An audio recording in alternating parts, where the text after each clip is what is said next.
This is Thank You Mama, weekly lessons from mothers all around the world.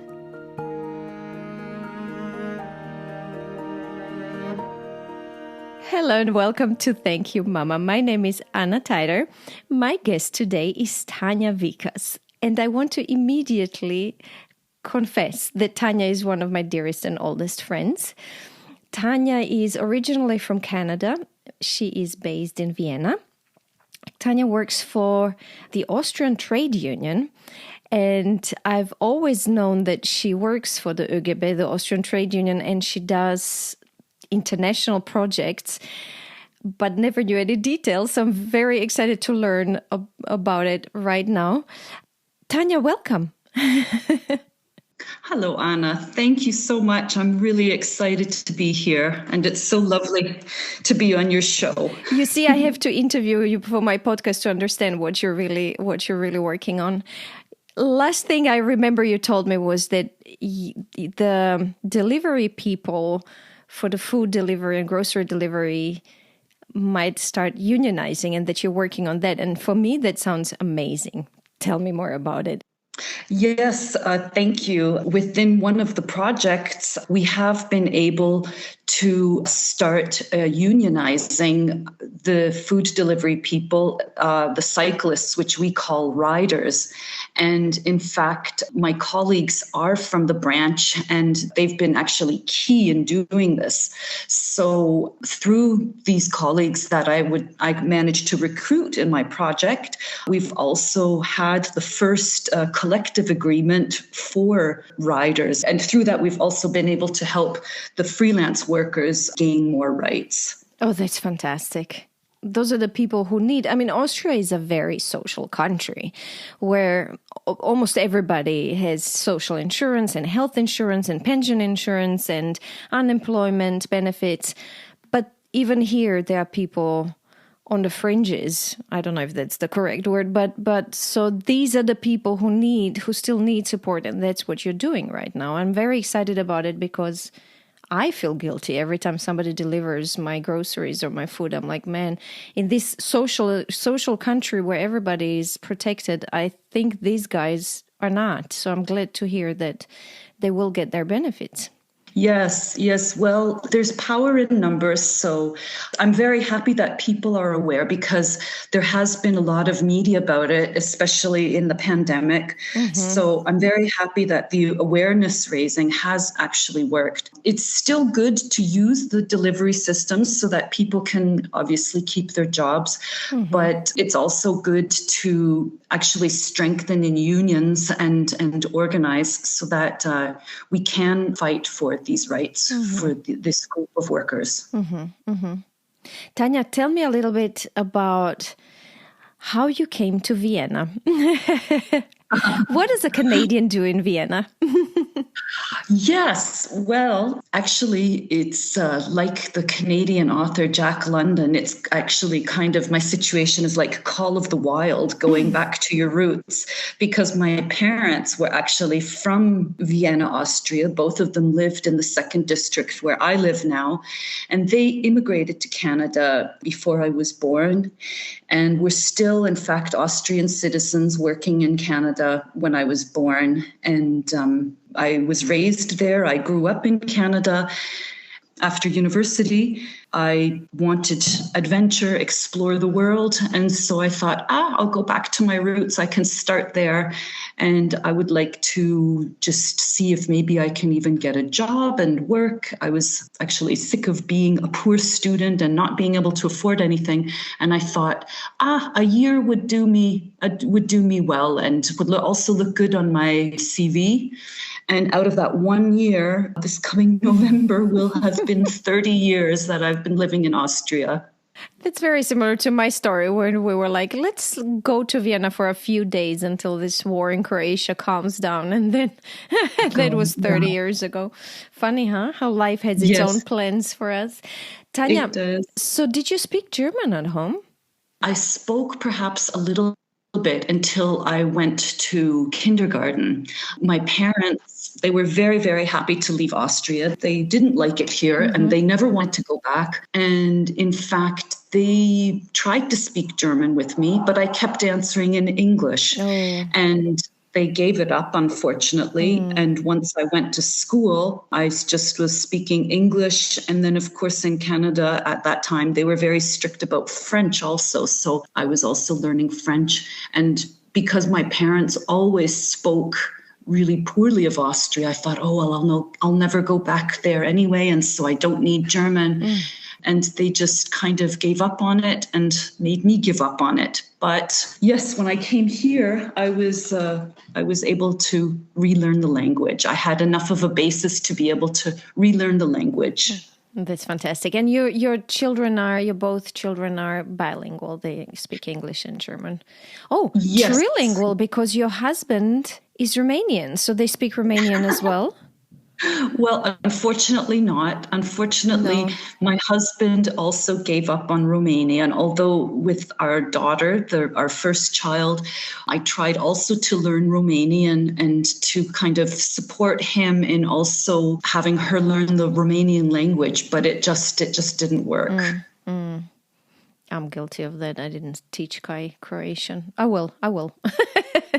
Exactly. There's a time and place for everything. Exactly. Tanja, moms. I'm so excited you're here because you were with me when I lost my mom 6 years ago.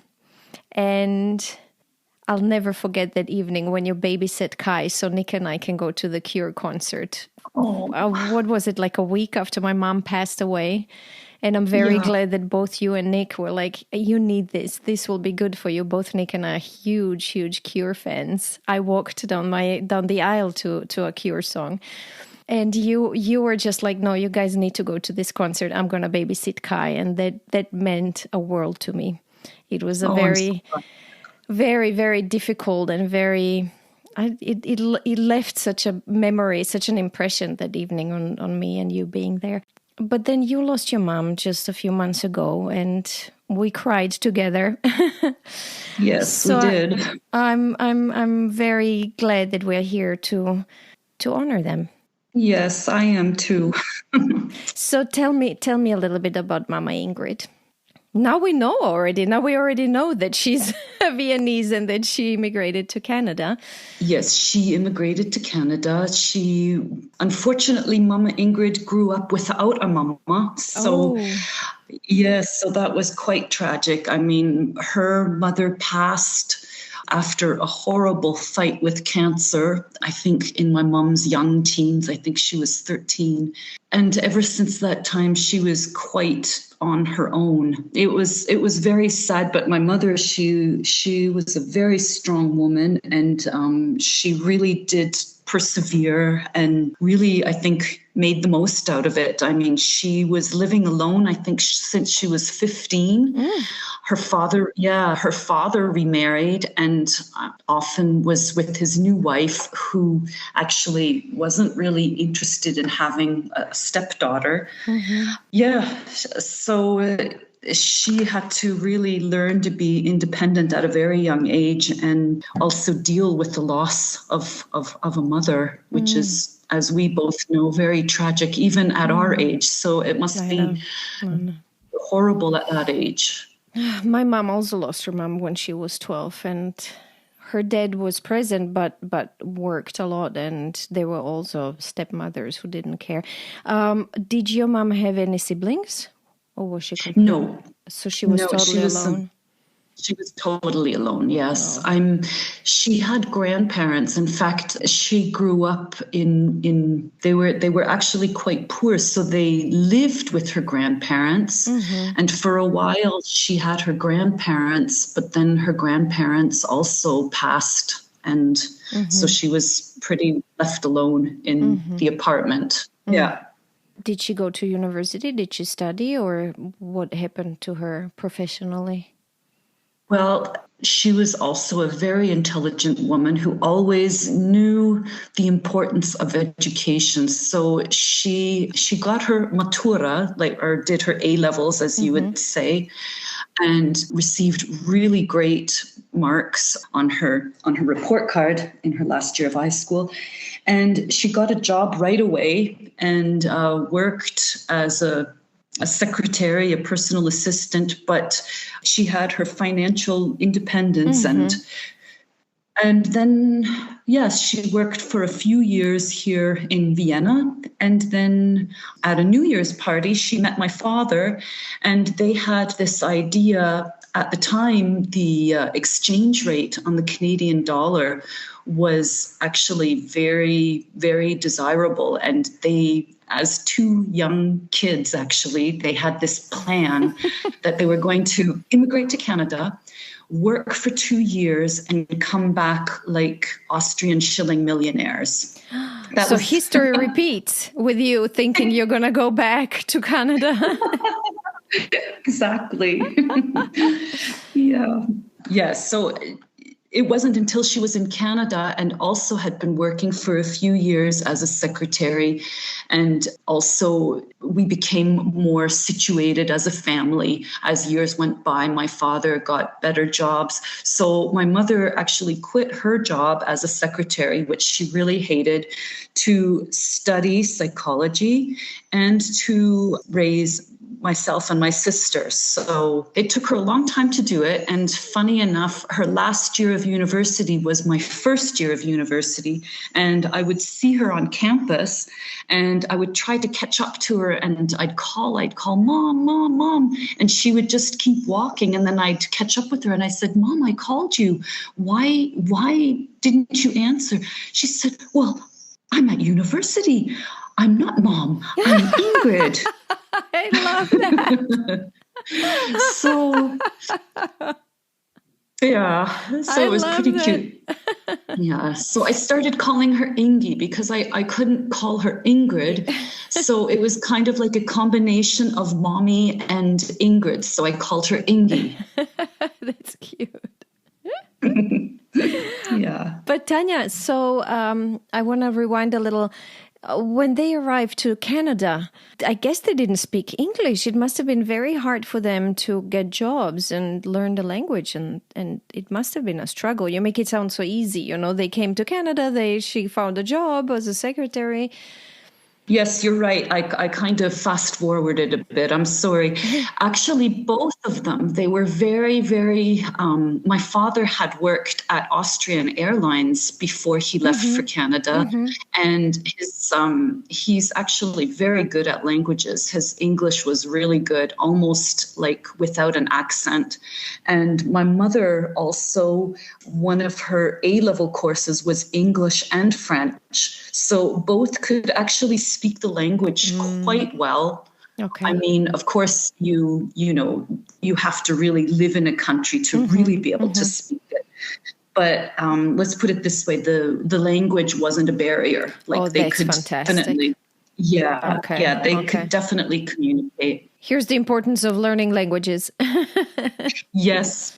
So, but they did come without any means. And so they, I think the first place they worked, they slept in a tent and worked on a tobacco farm. Oh, wow. Yes. Yes. And then I think my father worked in a mine, in a nickel mine. And my mother did very many odd jobs, cleaning. I think that's actually also typical. And then I came along. So after I came along, she did manage to find a job, and I stayed with the sitter. And my father actually worked 3 jobs. So he worked in retail, and then he worked at the post office, and then he worked as a freelancer filling up vending machines. So yeah, they were very busy, but it did help in the end to get us a bit more situated. But that's so important, I think, for us not to forget how hard our past generations worked, and how difficult it was for them to get us where we are right now. I think we should never minimize those struggles and the hard work. And is it tenacity when you're really like Fleiß? Pushing hard? Exactly. Tanja, so what happened after she finished her psychology degree? Was she able to start working in psychology? Well, not exactly. She took very many courses. I think the one job she had was working in a halfway house for women. And there she was working night shifts, and she was still taking courses from the university even after she finished her bachelor's. I think on substance abuse and also on violence.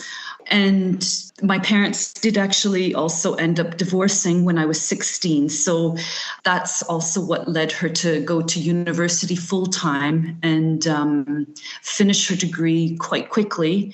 And eventually, after she finished her degree and finished all the extra courses, she applied for a job in a women's prison where they were introducing a new concept of having people with psychology and sociology degrees actually be prison guards, but they were more like social workers and / prison guards. Yes, she said so. She's been in jail for 20 years. And when she retired, she said she's finally out of jail.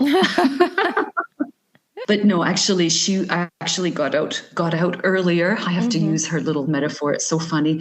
Her last few years before she retired, she was a parole officer, and that was actually her dream job. And then, so she retired, and you lost her to lung cancer, like I lost my mom to lung cancer, only my mom's was a smoker's lung cancer, and that was very fast and brutal, as we experienced together. Yes. Your mom's was slower, but it was still a horrible battle. Yes, it was. She was diagnosed in 2018, so she actually lived with cancer for quite a long time. She reacted actually quite well with the treatments, so that was really good. I mean, we definitely had a chance to be together and to be together in very special ways. Like, she came and visited me here in Vienna, and I visited her in Canada as often as I could. So we definitely had a lot of time together before she passed. I think she passed 3 years after her original diagnosis. And yes, and during this time, I think what happened also was she also was diagnosed with COVID when she passed. And I think the COVID helped it along. Although I'm not going to, say, oh my God, how horrible. I think that actually saved a lot of pain in the end, because she was starting to feel quite a bit of pain, and morphine was starting not to work. And I think the COVID just helped everything along so that she wouldn't be in bed in months of pain. Crazy when you experience this, how if you haven't experienced it, you would think it's brutal to say it's better it went quicker, but once you've seen it and experienced it, that you can be weirdly grateful for less suffering. That's true. But I want to, now I jump forward, I want to rewind again and go back to maybe happier times. So did she manage to enjoy her retirement? As far as I know, I remember she had a second husband or a partner. Was she happy? Yes, I think she did have a chance to enjoy her retirement. So she had a few healthy years also with her new husband, whom actually she had been married to almost for 20 years. So they'd been together for 20 years in any case. Yeah, so she did just the things she loved doing. She would work around the house. She did almost all the renovations herself. She was quite the handy woman. She would fix everything. She said, in fact, if she was ever reincarnated, she'd want to come back as a carpenter. She loved carpentry. Yes. She actually, in fact, she made almost all of from my childhood bedroom, she made all of my furniture. She made my desk and a cupboard. And she still had it even to this day. It was excellent handiwork, Wow. excellent woodworking. Yes, yes. So she had a lot of tools and she was very creative. She also she could do like woodworking, but then she could also sculpt the tiniest of flowers. And that's what she did. She sculpted little flower bouquets, and she would love to do that and give them to her friends. And she was very generous too. She loved giving people presents, and she would also bake enough so that she could give her strudels and cakes away as presents. So yeah, she did that very much, thankfully. I'm jumping back and forth in time. I'm sorry, Tanja. I hope the listeners won't be confused, but let's just learn from Mama Ingrid. Yes. What do you feel were the most important things she taught you? And I'm very interested, you have a daughter, so it's going to be interesting to think a little about which of these things you would like to pass on to Maya. Yes. Well, I've had to think about this, and I must say, I think one of the biggest things that she taught me, or the most important things, or showed me that, and not to glorify, but still that we women are really amazing. The tight ropes that we walk while juggling everything is really awe-inspiring. And we really do go that extra mile. But Mama Ingi also taught me that you definitely have to give yourself a break sometimes. There are times where if you need to just get off that tightrope, that you should just do it and give yourself a break. How did she do it?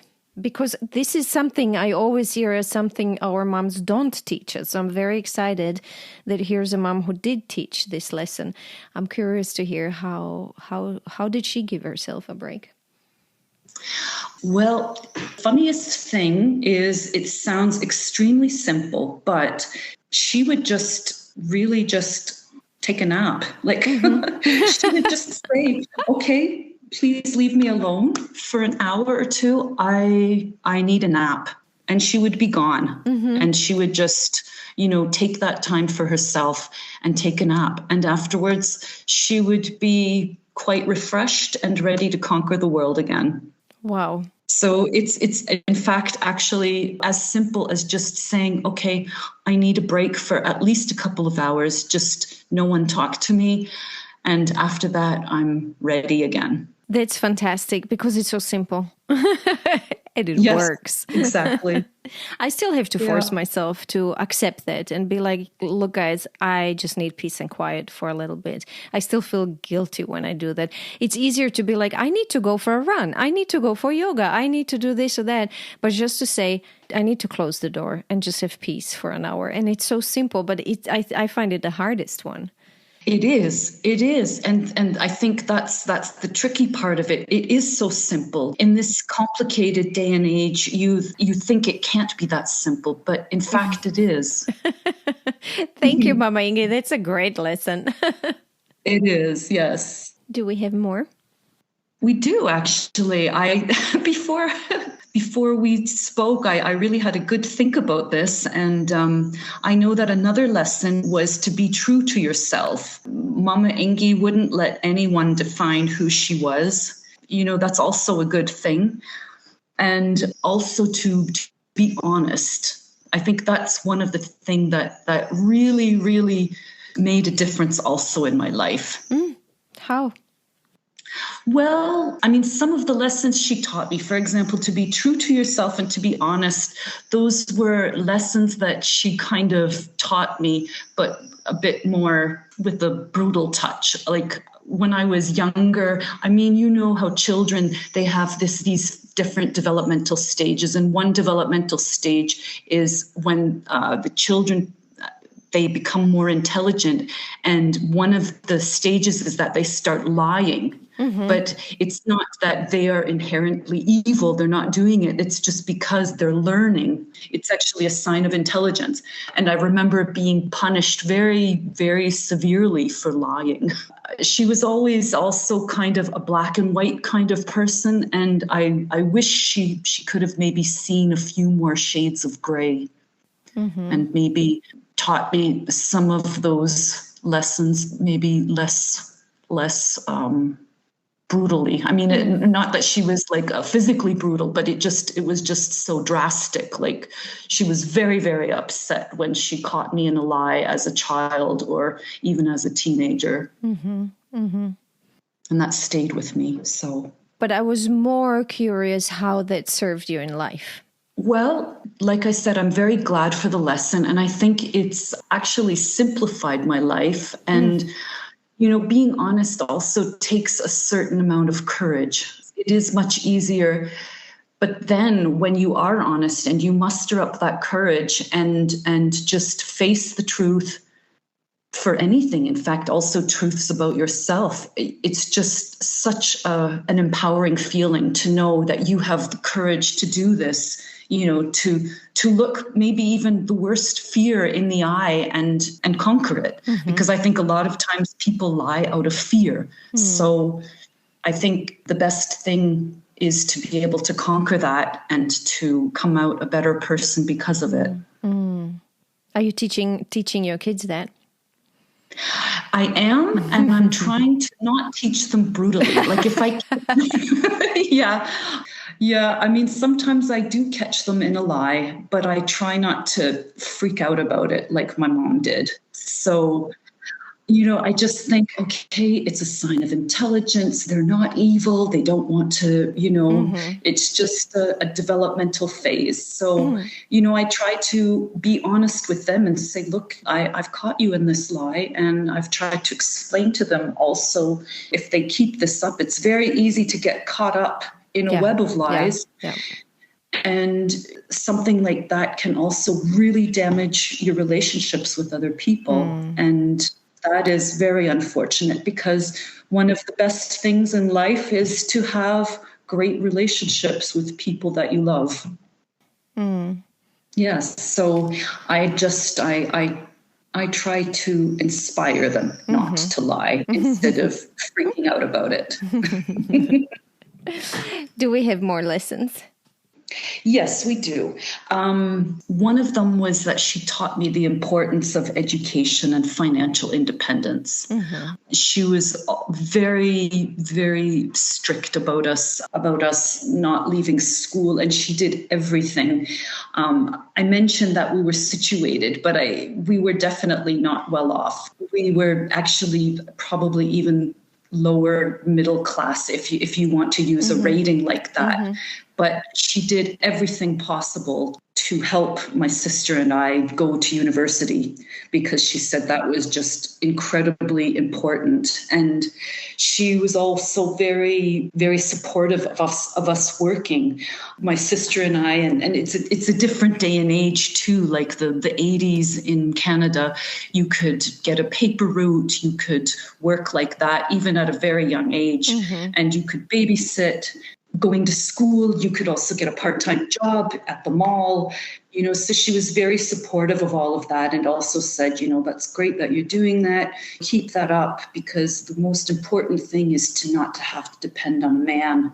So that was another very good lesson to learn. This is something I wish I learned back then in Yugoslavia with the kids just did, or even now in Croatia. I don't think students work like, I wish I learned how to job like American kids do. They babysit, they teach, I don't know, sports, they job.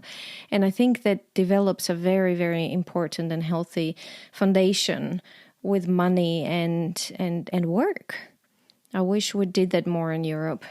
Yes, I absolutely. No, you're right. One thing that I do like, a con, there's pros and cons to everything. And a con to that is that it's incredibly easy to lose your way. And especially as a young person to get, I guess you can say, seduced by having your own money. When you're a young person, that money is enough. But as you grow and develop and want to start your own family, it's definitely not. So, and then you have the regrets that you wish you would have gone back to school. That's true. Yeah. Tanja, do we have more lessons, or can I ask you about if there's more things that you wish she was able to teach you? I think those are it for the lessons. What I wish she would have taught me, one thing it's funny because these things that I wish she would have taught me, they're all kind of linked to situations.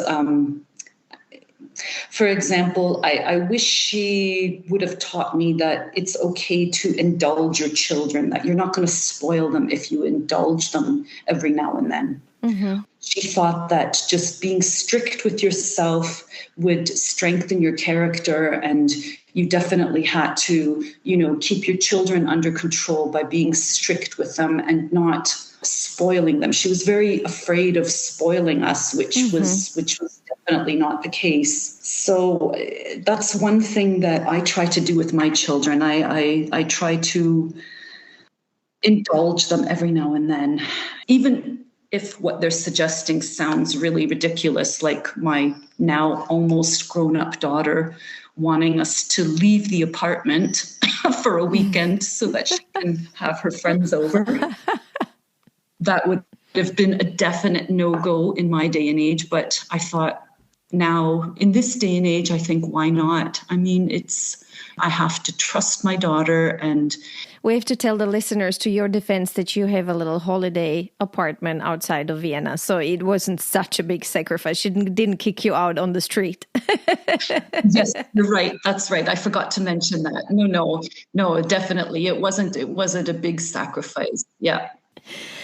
Any other things you wish she taught you? Yes, that there are often shades of gray in life. Mm-hmm. I mean, yeah, and to maybe be a bit more flexible. That was a lesson I had to teach myself, and sometimes it was also very hard to learn. Mm-hmm. Because when you get so set in like a black and white situation, it's very hard to come out of it, or a black and white mindset. Mm-hmm. But I wish she would have taught me there are shades of gray. Yeah. Is there anything else, or do you think we covered it all? I think we covered it all. Oh, wow. We learned a lot. I feel like we just ran through it somehow. But yeah, it was I'm so glad I got to know your mom better now through our conversation, Tanja. Yes, thank you. Thank you for the opportunity. It was actually great to talk to her now after a few months have passed of losing her.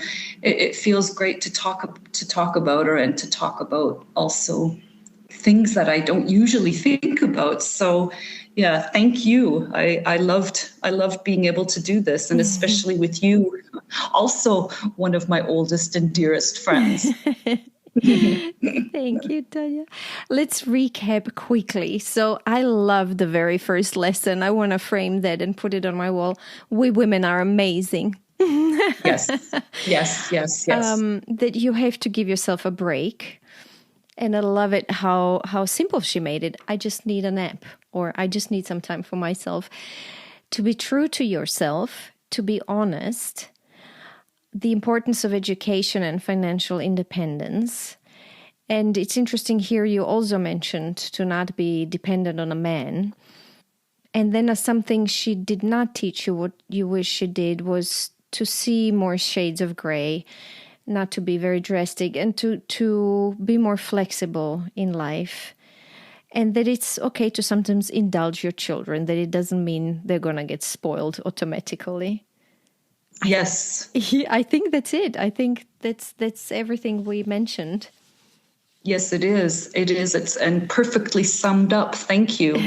Tanja, thank you again for being my guest. Very excited to share this with my listeners. Thank you. I'm so honored. I love it. If you enjoy Thank You Mama and want to help it grow, please take the 2 seconds to leave a 5-star review on Apple Podcasts. It really helps. If you'd like to get in touch, you can send me a mail at info@thankyouMama.net. You can also find me on Instagram, Facebook, and Twitter under Anna Teider, that's Tajder. This was Thank You Mama. Come back next week, subscribe, and tell your friends.